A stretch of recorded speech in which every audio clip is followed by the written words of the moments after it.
সাংবাদিক বন্ধুরা, দিল্লিতে যখন লাঠিপেটা হয় আইন শৃঙ্খলা রক্ষা করতে গিয়ে, তখন বলা হয় বিজেপি সরকার বারবারিক। দিল্লিতে যখন জল কামান নিক্ষেপ করা হয় আইন শৃঙ্খলা রক্ষা করতে গিয়ে দেশের রাজধানী, তখন বলা হয় বিজেপি সরকার অমানবিক।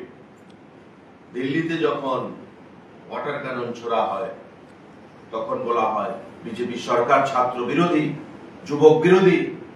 আর আজকে যখন আপনাদের সরকার, কংগ্রেস এবং জেএমএম এর কোয়ালিশন সরকার ঝাড়খণ্ডে, সেখানে যখন গণতান্ত্রিক পদ্ধতিতে আন্দোলনরত ছাত্রছাত্রীদের উপর বারবারিক অত্যাচার করা হচ্ছে, সেখানে কোনো কিছু আলোচনায় আপনারা বসতে রাজি না। সেখানে রাহুল গান্ধী নিজে গিয়ে ছাত্রদের পক্ষে আছি এই কথা বলার প্রয়োজনীয়তা বোধ করছেন না। আর যন্তর মন্তরের আন্দোলনতে প্রতিদিন আপনি চলে যেতেন আপনার বোনকে নিয়ে, আপনার নেতাদেরকে নিয়ে। কংগ্রেস দলের ভাবখানা এমন ছিল যে আন্দোলনটা কংগ্রেসের আন্দোলন। আসলে কি ছাত্রদেরকে লেলিয়ে দিয়ে নিজের রাজনৈতিক রুটি সেঁকতে চাইছেন রাহুল গান্ধী।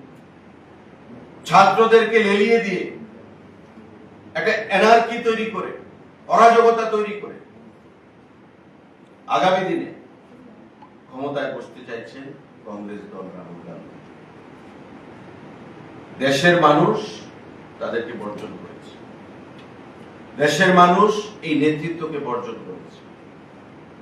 এখন ঘোলা চলে মাছ ধরার একটা অভিপ্রায়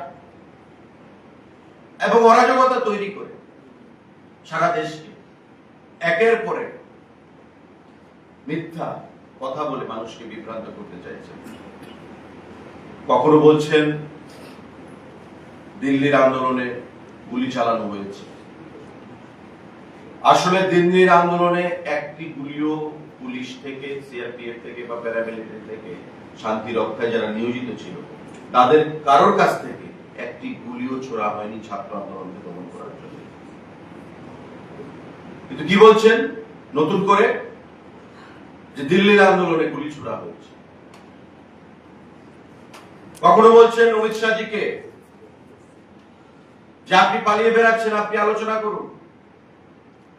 অমিত শাহজি যখন বলছেন যে আমি রাজি আলোচনায়, আমাদের parliamentary affair minister Kiren Rijiju যখন বলছেন অমিত শাহজি আলোচনায় রাজি আছেন, বিরোধীরা আলোচনা করুক, রাহুলজি আলোচনা করুক, প্রতিটা প্রশ্নের উত্তর দেওয়া হবে, তখন রাহুল গান্ধী নিজে আলোচনায় আসতে চাইছেন। কারণ উনি ভালো করেই জানেন যে স্বরাষ্ট্রমন্ত্রী অমিত শাহ যখন আলোচনা শুরু করবে বা আলোচনায় অংশগ্রহণ করে উত্তর দেবে, উনার কাছে মুখ লুকাবার জায়গা থাকবে না। কারণ মিথ্যার যে আশ্রয় নিয়ে বিগত দিনে উনি মানুষকে বিভ্রান্ত করেছেন, সেটা জনসমক্ষে প্রকাশ পেয়ে যাবে। আলোচনা করলে উনি উত্তর দিতে পারবেন না, তাই আলোচনায় অংশগ্রহণ করতে। কি বলছেন? দিল্লির যন্তর মন্তরে গুলি চালানো হয়েছে। নতুন আবিষ্কার, প্রতিদিন চেষ্টা চালিয়ে যাচ্ছেন, গোল করতে পারছেন না, প্রতিদিন মানুষকে বিভ্রান্ত করছেন, একের পর এক বিভ্রান্তির সুরে কথা বলছেন, এবং এগুলো হতাশার লক্ষণ বলে আমরা মনে করি। ভারতীয় জনতা পার্টি সারা দেশ ঝাড়খণ্ডের এই ছাত্র ছাত্রীদের যে গণতান্ত্রিক আন্দোলন, তার পাশে রয়েছে। এবং আমরা ত্যাগহীন ভাষায় বলছি, তাদের যে দাবি, এটা গণতান্ত্রিক দাবি,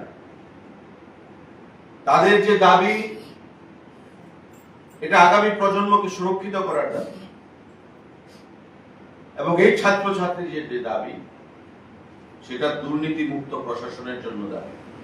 আজকে ঝাড়খণ্ডের ছাত্ররা যে দাবি করছে, দিল্লির ছাত্ররা যে